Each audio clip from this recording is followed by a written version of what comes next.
Present continuous tense.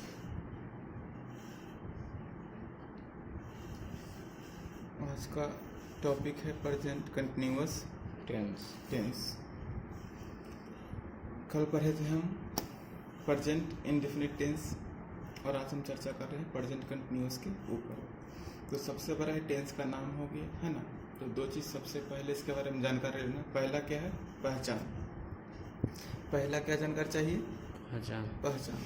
अब पहचान की बात करते हैं तो अगर डेफिनेशन रूप में बात करें तो क्या बोलेंगे? जिससे हिंदी वाक्य की क्रिया के अंत में रहा है, रही है, रहे हैं, रहा हूँ, रही हूँ इत्यादि लगा हुआ रहे, उसे हम प्रेजेंट कंटिन्यूअस टेंस का वाक्य कहते हैं, समझते हैं। ठीक है, तो यहाँ हम सिर्फ बात करेंगे रहा है, रही है, रहे हैं के लिए।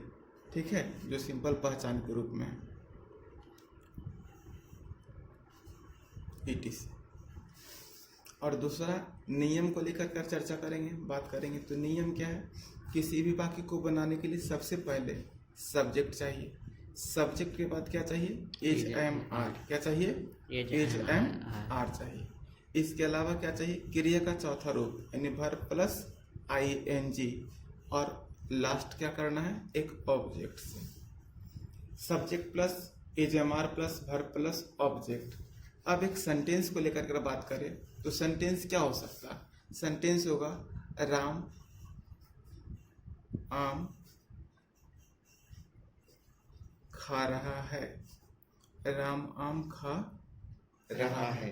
अब देखो, इंग्लिश और हिंदी के बनावट में थोड़ा सा अंतर बस ये आता है कि हिंदी के बनावट में सबसे पहले एक सब्जेक्ट आता है, दूसरा नंबर पे एक ऑब्जेक्ट आता है, और तीसरा नंबर पे बात करें तो क्रिया आता है। और क्रिया जब भी आएगा तो क्रिया के साथ में पहचान ऐड रहेगा, क्रिया के साथ में पहचान जुड़ा हुआ रहेगा। और इसी पहचान को देख के ये पता करना है कि दिया गया वाक्य किस टेंस का है। दिया गया वाक्य किस टेंस का है। तो रहा है, रही बतला रहा है कि दिया गया वाक्य क्या है? प्रेजेंट कंटिन्यूअस टेंस का है। तो बनाने का नियम क्या कहता है कि सबसे पहले सब्जेक्ट का प्रयोग करें। अच्छा, सब्जेक्ट रूप में क्या दिया हुआ है? राम। सब्जेक्ट रूप में दिया हुआ है राम। अब सवाल कि राम के अनुसार एज एम आर में से क्या आएगा? तो हम पहले भी चर्चा कर चुके हैं कि आई के साथ में एम लगता है। पर्सनल आई के साथ में एम लगता है। ही, सी, इट, नेम, कोई भी सिंगुलर नाम, कोई भी सिंगुलर सब्जेक्ट के साथ में एज लगता है। और जो शेष बच गया you, we, they, Ram and Shyam, Radha and Mohan, boys, children, जो प्लूरल सब्जेक्ट रूप में है, उन सबों के साथ में क्या लगता है? आर। क्या लगता है? आर। तो यहाँ राम सिंगुलर सब्जेक्ट है, एक नाम है, तो यहाँ पर हमको क्या लगाना पड़ेगा? एज। यानी एज एम आर में से क्या आएगा? ये डिपेंड करता है सब्जेक्ट किस प्रकार का दिया हुआ है, सिंगुलर या प्लूरल, उसके हिसाब से हम एज एम आर में से कोई एक लगाएंगे। इसके अलावा अब हमको क्या देना? V4। V4 क्या है? क्रिया का चौथा रूप है, मतलब वर्ब प्लस ING, यानी हमको V1 में सिर्फ ING लगा देने से क्रिया का चौथा रूप में परिवर्तन कर जाएगा। तो वर्ब क्या है? खाना। खाना की इंग्लिश क्या है? ईट। खाना की इंग्लिश क्या है? ईट। और ईट में हमको क्या जोड़ देना है? ING। ये क्या बन गया? V4 बन गया। क्या बन गया?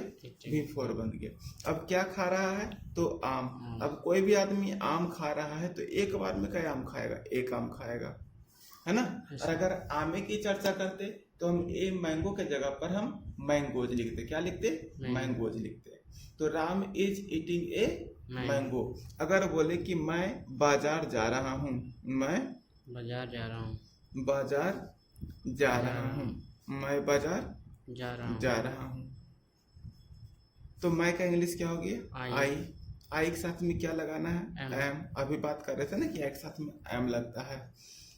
उसी प्रकार से अब जाना की इंग्लिश क्या होता है? गो। गो में क्या जोड़ दिए? ING। क्या बन गया? गोइंग। जाने के सेंस में टू लगाते कब? जब कोई निश्चित स्थान पर जाना होता है तब। तो I am going to market. Market का मतलब हो गया बाजार। यहाँ तक तो ठीक है। अब इसका क्या करेंगे हम? 1 गुनी 6 करेंगे। तो एक नंबर तो हम कर दिए, दूसरा नंबर पे करते हैं तो स्ट्रक्चर क्या हो जाएगा? सब्जेक्ट प्लस स्ट्रक्चर क्या होगा? सब्जेक्ट प्लस स्ट्रक्चर क्या होगा? Subject plus is am are. क्या होगा? Is am are. नेगेटिव के लिए क्या होगा? नॉट। नेगेटिव के लिए क्या होगा not, plus V4 plus object plus object. अब सेंटेंस हम क्या लिखते हैं, राम आम खा रहा है। अब इसी को नेगेटिव करेंगे तो क्या बन जाएगा, राम आम नहीं खा रहा है, राम आम नहीं खा रहा है, राम आम नहीं खा रहा है। तो क्या बन गया, Ram is not, Ram is not eating a mango, eating a mango. अब यहाँ पर देखो दूसरा सेंटेंस हम लिखे थे क्या, मैं बाजार नहीं जा रहा हूँ, तो क्या बन जाएगा इंग्लिश बोलो, मैं बाजार नहीं जा रहा हूँ, मैं के लिए I am not going to market. सही है। इस तरह से क्या करना है, एज एम आर के साथ में सिर्फ नॉट का प्रयोग करने से निगेटिव बन जाएगा। ठीक है, एज एम आर साथ में नॉट लगा देने से नेगेटिव बन जाएगा। एज एम आर में से कौन क्या आएगा ये डिपेंड करता है सब्जेक्ट क्या दिया गया। क्लियर है ना। आगे तीसरा नंबर पर जब चलेंगे तब हो जाएगा इंट्रोगेटिव। इंट्रोगेटिव में सबसे पहला काम क्या करना था ना कि एज एम आर जो भी है ना एक्जुअलरी वर्ब उसको सिर्फ आगे करना होता है। तो एज एम आर को आगे अगर कर दिए तो शेष अब क्या बच रहा है, सब्जेक्ट। शेष क्या बच रहा है, सब्जेक्ट। अच्छा, सब्जेक्ट के बाद क्या देना है, V4 क्रिया का चौथा रूप, और लास्ट क्या करना है, एक ऑब्जेक्ट जोड़ना है यहाँ पर प्रश्नवाचक चिन्ह, क्योंकि ये सवाल है, सवाल करने के लिए ये क्वेश्चन क्या है, सवाल करने के लिए, क्वेश्चन करने के लिए। तो इसका हिंदी का बनावट में सबसे पहले क्या लगता है, प्रश्न पूछताछ करने का भाव उत्पन्न होता तब बोलते क्या, राम आम खा रहा है, क्या राम आम खा रहा है, क्या राम आम खा रहा है। और ये प्रश्नवाचक चिन्ह इंडिकेट कर रहा है कि ये दिया गया जो वाक्य है इसमें हम सामने वाले से प्रश्न कर रहे हैं कि सचमुच वो आम खा रहा है या नहीं। तब हिंदी का बनावट कहता है क्या, राम आम खा रहा है। अब जो जिससे हम सवाल कर वो रिप्लाई करेगा यस या नो में कि हाँ खा रहा है या नहीं खा रहा। तो यहाँ हम क्या करेंगे, शुरुआत करेंगे एज एम आर में से कोई एक लेंगे, लेकिन डिपेंड करता है सब्जेक्ट क्या दिया गया है, राम। सब्जेक्ट क्या दिया गया है, राम, यानी राम के अनुसार यहाँ क्या आ गया, एज आ गया। राम के अनुसार क्या आ गया, एज आ गया। तो is Ram eating a mango. अब आप इस सेंटेंस को बनाए, क्या मैं बाजार जा रहा हूँ, इंग्लिश क्या बन जाएगा, क्या मैं बाजार जा रहा हूँ, इंग्लिश क्या बन जाएगा, क्या मैं बाजार जा रहा हूँ, am I going to market. हाँ ठीक है, am I going to market. बहुत अच्छा। अब नंबर 4 पे जब चलेंगे तो नंबर 4 पे क्या होगा, इंट्रोगेटिव प्लस नेगेटिव, मतलब सबसे पहले क्या आएगा, एज एम आर। सबसे पहले क्या आएगा, एज एम आर। तब आएगा एक सब्जेक्ट जो भी हो, उसके बाद नेगेटिव के लिए क्या आएगा, नॉट का प्रयोग, और तब V4, और लास्ट करेंगे एक ऑब्जेक्ट से, और प्रश्नवाचक चिन्ह के साथ अंत कर देंगे, है ना। यस। अब यहाँ पर सेंटेंस का बनावट में वही रहेगा, सिर्फ वाक्य में नहीं जुड़ जाएगा। क्या जुड़ जाएगा, नहीं जुड़ जाएगा। तब न होगा इंट्रोगेटिव प्लस नेगेटिव। तो सेंटेंस का बनावट हिंदी का होगा क्या राम आम नहीं खा रहा है, क्या राम आम नहीं खा रहा है। ये हो गया नहीं से नेगेटिव, है ना। पहले क्या था, इंट्रोगेटिव, उसमें नेगेटिव ऐड किए तो बन गया इंट्रोगेटिव नेगेटिव। अब यहाँ पर जब बनाएंगे तो क्या हो जाएगा, is Ram, is Ram not eating a mango, is Ram not eating a mango. तो ये हो गया 4 नंबर कंप्लीट। अब आप इस सेंटेंस को देखिए जो शुरुआत में लिखे थे, मैं बाजार जा रहा हूँ। अब इसमें क्या और नहीं दोनों जोड़ दीजिए तो क्या बन जाएगा, क्या मैं बाजार नहीं जा रहा हूँ, तो इंग्लिश क्या हो जाएगा, am I not going to market. हाँ सही है, am I not going to market. अब नंबर 5 पे आ जाओ। 5 में क्या हो जाएगा, WH क्वेश्चन बनेगा, यानी कि WH वर्ड सबसे पहले आएगा, चाहे वो WH वर्ड के रूप में वाई हो, व्हाट हो, व्हेन हो, वेयर हो, है ना, हाउ हो। तो ये WH वर्ड सबसे पहले आएगा। उसके बाद क्या आएगा, इज एम आर, तीनों में से कोई एक, according to subject, according to subject. और तब आएगा V4, और लास्ट करने के लिए एक ऑब्जेक्ट चाहिए, और सेंटेंस को एंड करने के लिए प्रश्नवाचक चिन्ह चाहिए, है ना। यहाँ तक क्लियर। अब यहाँ पर क्या देख रहे हैं कि बाकी जो ऊपर था राम आम खा रहा है, इसमें कब क्यों कैसे जैसा सेंटेंस को ना ऐड करना। तो क्या होगा, राम आम क्यों खा रहा है, राम आम कैसे खा रहा है, राम आम कब खा रहा है, राम आम कहाँ खा रहा है, जो आपको WH वर्ड सेट हो वो सेट करना है। ये नहीं कि जबरदस्ती जो सेट नहीं हो रहा उसको सेट करना। ठीक है, तो क्यों, यहाँ सबसे पहला शब्द क्या देख रहे हैं WH वर्ड के रूप में, क्यों। तो क्यों का स्पेलिंग 1 नंबर पे देंगे, क्या हो गया, वाई हो गया। अब वाई के साथ में एज एमआर में से क्या आएगा, एज आएगा। क्यों, क्योंकि सब्जेक्ट रूप में क्या दिख रहा है, राम। सब्जेक्ट क्या दिख रहा है, राम। तो राम के लिए क्या हो गया, एज हो गया। अब बिफोर रूप में हमको क्या चाहिए, ईटिंग। क्या चाहिए, ईटिंग ए मैंगो। अब आपका सेंटेंस था क्या, मैं बाजार क्यों जा रहा हूँ, मैं बाजार क्यों जा रहा हूँ। तो क्या बन जाएगा, why am I going to market, why am I going to market. अब इसी प्रकार से हम छठा नंबर पे चलेंगे, यानी कि 6 नंबर पे। 6 नंबर पर जब चलेंगे तो 6 नंबर का सेंटेंस क्या कहता है कि सबसे पहले WH वर्ड जो भी है उसको सेट कीजिए, है ना, अपने जगह पे। उसके बाद क्या है, इज एम आर। उसके बाद क्या है, इज एम आर।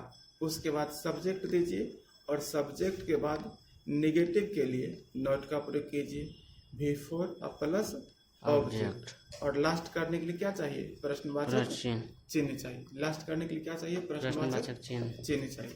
तो प्रश्नवाचक चिन्ह का प्रयोग हो गया, है ना। अब यहाँ पर फोकस क्या करना है, सेंटेंस। सेंटेंस क्या है, राम बाजार राम आम क्यों नहीं खा रहा है, राम आम क्यों कैसे नहीं खा रहा है, राम आम कब नहीं खा रहा है, राम आम कहाँ नहीं खा रहा है। जो अच्छा लगे उसको सेट कर लेना है। तो हम यहाँ पर क्या लिखें, कैसे। तो कैसे की इंग्लिश क्या देंगे, हाउ। क्या देंगे हम, हाउ। अब हाउ के बाद क्या आएगा, एज एमआर में से एज। क्यों, क्योंकि सब्जेक्ट रूप में क्या दिख रहा है, राम। सब्जेक्ट रूप में क्या दिख रहा है, राम। अब क्या बच गया, हमको नेगेटिव के लिए नॉट का स्पेलिंग देना, नॉट दे दिए। अब यहाँ पर बिफोर के रूप में क्या करना, हमको ईटिंग करना है। और तब ऑब्जेक्ट रूप में ए मैंगो का प्रयोग करना है। अब यहाँ पर एक खास ख्याल क्या रखेंगे, ये और करके हम लिख रहे हैं, मतलब ये जो इज देख रहे हैं और नॉट देख रहे हैं, इसको आप एक साथ अगर चाहें तो हाउ इजंट ऐसा प्रयोग कर सकते हैं। इज नॉट को एक साथ में क्या कर सकते हैं, इजंट कर सकते हैं। तब दे सकते हैं how isn't Ram eating a mango. ये आप कर सकते हैं, पर सबसे ज़्यादा अच्छा बोलने में ये लगता है, ये भी सही है। ठीक है, यहाँ तक तो ये क्लियर कि गुणे 6 कर लेंगे। अगर दिक्कत होगा आई के साथ में क्या लगाना है, तो ये हम एक बार एक्सप्लेन कर देते हैं। आई के साथ में एम लगाना है, यू बी दे एंड कोई भी प्लूरल वर्ड आ जाए, बॉयज गर्ल्स कुछ भी, है ना। नाम अगर आ जाए, राम एंड श्याम, मोहन एंड माधव, कुछ भी आ जाए, ठीक है, तो ये प्लूरल सब्जेक्ट की श्रेणी में आता है। और इन सबों के साथ में आर का प्रयोग करते हैं। इसके अलावा अगर बात करें तो ही सी इट कोई भी एक नाम, राम मोहन सोहन कुछ भी। इसके अलावा कोई भी सिंगुलर वर्ड जैसे the boy the girl the cow, अगर कुछ भी आ जाता है तो इन सबों के साथ में हमेशा के लिए इज का प्रयोग करना है। ये हो गया कौन सा शब्द के साथ में क्या प्रयोग करेंगे वो। इसके अलावा अब एक्सरसाइज की बात करेंगे तो ऑक्सफोर्ड करेंट इंग्लिश ट्रांसलेशन का किताब से प्रेजेंट कंटिन्यूअस का टॉपिक निकाल करके जो भी एक्सरसाइज होगा उसको आप बना लीजिएगा, ये आपके लिए होमवर्क हो गया। इसके अलावा सिर्फ ऑक्सफोर्ड करेंट इंग्लिश ट्रांसलेशन जो भी आपके पास में सेंटेंस का किताब है, ट्रांसलेशन का किताब है, उसमें से कोई भी किताब से आप प्रेजेंट कंटिन्यूअस का टॉपिक निकाल करके बना लेंगे। साथ ही साथ जो वोकैबुलरी है उसको याद कर जाएंगे। इसके अलावा अगर कोई दिक्कत होता है तो हमें बताएंगे, आपको हम फिर से उसका सॉल्यूशन दे देंगे, बनाकर बता देंगे। और जितना हो सके इस वीडियो को अपने दोस्तों के साथ में शेयर